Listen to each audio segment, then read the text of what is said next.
प्रेम से बोलिए सदगुरु साहिब जी की जय हो। सतनाम साहिब।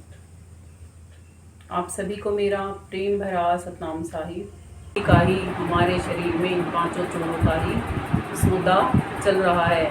अद्भुत मेला है हमारे अंदर में कि आत्मा भी हम में है, परमात्मा भी हम में है, मन भी हम में है और माया भी हम में है। और इन्हीं में ही ये चोर लगे हुए हैं जो कि अविनाशी सांसों की पूंजी को लूट लूट कर खा जाते हैं, आत्मा को कर्मों के बंधनों में फंसा देते हैं। आगे साहिब कहते हैं, हट मन पूठा जग है झूठा, क्यों रे मचा दिया शोर। और कहते हैं जब इनसे तो दूर हटेगा ना, इन चोरों ने जो शोर मचा रखा है ना अंदर में, देख लो सारा शोर किस चीज़ का है। कभी काम का, कभी क्रोध का, कभी लोभ का, कभी मोह का और कभी अहंकार का। तो आत्मा अपने मन को समझाते हुए कहती है कि हे मन, अब तो उठा हट ले यहाँ से। क्यों? क्योंकि इन्होंने बहुत ज़्यादा शोर मचा दिया और हमें यहाँ पे फंसने की कोई ज़रूरत नहीं है। हट मन पूठा जग है झूठा, क्यों रे मचा दिया शोर। कबीर साहिब जी कहते हैं, मन से माया उपजे, माया त्रिगुणी रूप, पांच तत्व के मेल से बांधे सकल स्वरूप। मन से माया उपजे, माया त्रिगुणी रूप, पांच तत्व के मेल से बांधे सकल स्वरूप। तो आपको ये अच्छी तरीके से समझ में आ गया होगा कि मन से ही ये माया उपजती है और माया में ही तीनों गुण हैं, रजगुण, तमगुण और सतगुण। और इन तीनों गुणों से ही ये पांच तत्व हैं जिनकी 25 प्रकृतियां हैं।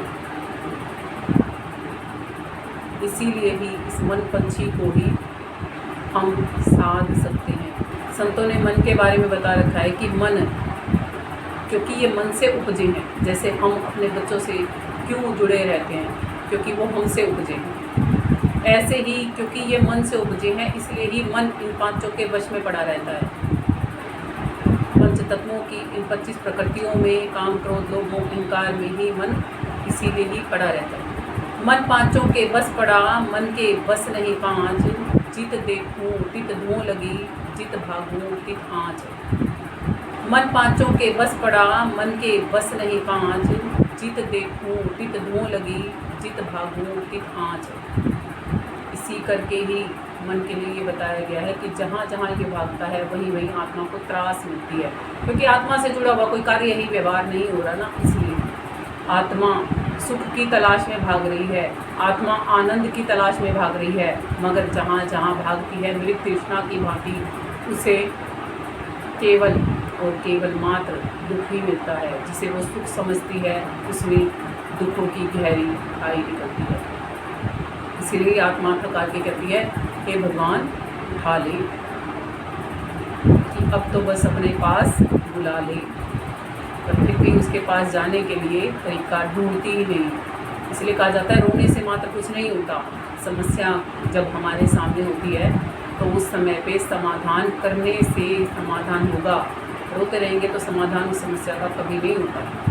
हम क्या चीज़ भूल रहे हैं? हम भूल गए हैं कि हम अमर लोक में रहते थे। हम यहाँ केवल ये दुनिया देखने मात्र आए थे और कर्मों में फंसकर हम यहीं के ही होते रह गए हैं। भूले थे संसार में मन माया संग लग आए, सतगुरु राह बताइया फिर मिलेंगे जाए। भूले थे संसार में मन माया संग लग आए, सतगुरु राह बताइया फिर मिलेंगे जाए।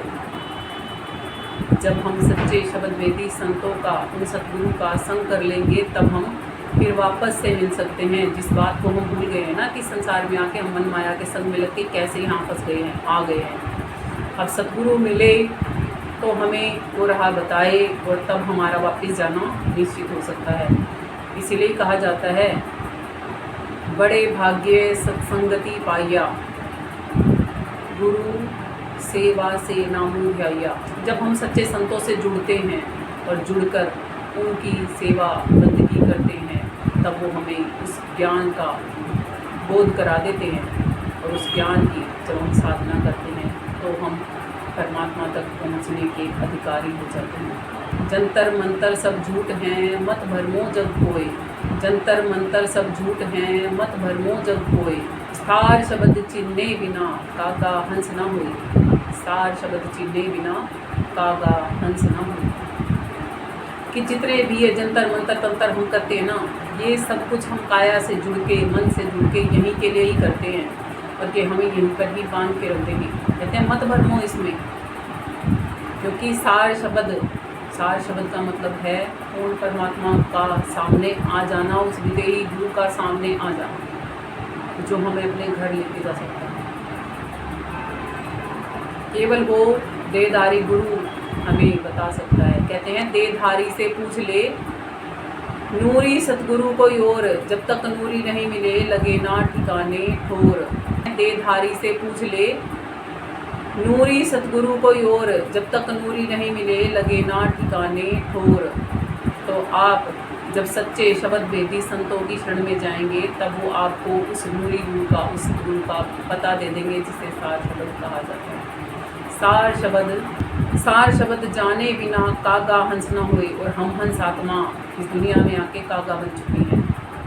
वापस से हंस बनने के लिए वही रास्ता अपनाना पड़ेगा जो साहिब बता रहे हैं। साहिब आगे कहते हैं घट के अंदर है अविनाशी, तू क्यों हुआ कठोर। आत्म माही परम पद पावे, क्यों देखे कहीं और। कि आत्मा में ही वो परम पद है। आत्मा को देखोगे तभी तो उस परम पद को देखोगे। फिर कहते हैं मालिक कहीं और देखने की जरूरत नहीं बचेगी, और इतना कठोर नहीं होना पड़ेगा। अपने लिए ही हम कठोर हुए पड़े हैं, दुनिया के लिए हम कठोर नहीं हुए पड़े, हम खुद के लिए इतने कठोर हुए पड़े हैं। और बहुत से लोगों को हम कहते भी हैं इसकी तो आत्मा ही मर गई है, इसकी तो आत्मा ही मर गई है। वो आत्मा मरती तो नहीं है, मगर फिर भी मरे जैसी क्यों बोलते हैं, क्योंकि मन इतना हावी हो चुका होता है कि आत्मा लुप्त सी महसूस होती है उसमें, इसलिए कहा जाता है कि आत्मा मर गई है। कहते हैं तू अपने अंदर में है और अपने प्रति ही इतना कठोर हो रखा है, आखिर क्यों। आत्म चिन्हे परमात्म चिन्हे संत कहावे सोई, यह भेद काया से न्यारा जाने बिरला कोई। आत्म चिन्हे परमात्म चिन्हे संत कहावे सोई, यह भेद काया से न्यारा जाने बिरला कोई। जब आप आत्मा के दर्शन कर लोगे और फिर आप परमात्मा के दर्शन कर लोगे, फिर आप उन संतों के जैसे ही बनने लग जाओगे जैसे वो संत बने हैं वैसे ही। और ये भेद इस काया से, इस मन से अलग है, कोई बिरला पाता है। क्यों कहा है, क्योंकि सकलो जग अंधा मैं के ही समझाऊं, सभी बुलाना पेट का धंधा। सकलो जग अंधा मैं के ही समझाऊं, सभी बुलाना पेट का धंधा। एक दो हो तो समझाऊं, कहा ना भी साहिब ने कि एक आधा हो तो समझा दूँ। सारी दुनिया ही तो भेड़ चाल में, एक भेड़ के पीछे दूसरी भेड़ और दूसरी भेड़ के पीछे तीसरी भेड़, सभी कुएं में गिरने को तैयार है, कोई समझने को यहाँ तैयार ही नहीं। तुलसी साहिब जी तो इसीलिए कहते हैं कि घट में है सूझे नाही लानत ऐसी जिंद, तुलसी या संसार को भया मोतिया बिंद। घट में है सूझे नाही लानत ऐसी जिंद, तुलसी या संसार को भया मोतिया बिंद। अरे अंधी ही बने पड़े हैं सारे। ये बात तुलसी साहिब जी भी कह रहे हैं, कबीर साहिब जी भी कह रहे हैं, सर्व संत यही बात कहते हैं। हमें अंधा बता रहे हैं वो। क्यों हमें अंधा बता रहे हैं, क्योंकि हमने अपनी विवेक की आंख फोड़ ली है, बंद कर ली है, मोतिया बिंद डाल लिया है उस पर। जगना नहीं चाहते खुद के लिए, खुद का भला बुरा तो सोचते नहीं, सारी दुनिया का भला बुरा सोचते रहते हैं। देश में ये हो रहा है, घर में ये हो रहा है, बाहर ये हो रहा है। अरे खुद के अंदर भी क्या क्या हो रहा है, खुद का भी पता कर लो जरा। दिल नहीं करता क्या खुद के लिए, खुद से मिलने का। कब तक भटकते रहोगे, आखिर सारी दुनिया भटक रही है जी, हम भी भटक लेंगे। लानत है ऐसी जिंदगी, तुलसी या संसार को भया। घट में है सूझे नाही लानत ऐसी जिंद, लानत देते हैं तुलसी साहिब जी, धिक्कारते हैं कि पता है मोतिया बिंद हो रखा है, पता है इलाज हो सकता है, फिर भी इलाज नहीं करवाना। अंधे बन के जीना, अंधे बन के जीना आसान है। हमारे पास आंखें हैं, हम फिर भी अंधे हैं, और जो अंधे हैं उनसे पूछ के देखो क्या उनकी ज़िंदगी आसान है जीना।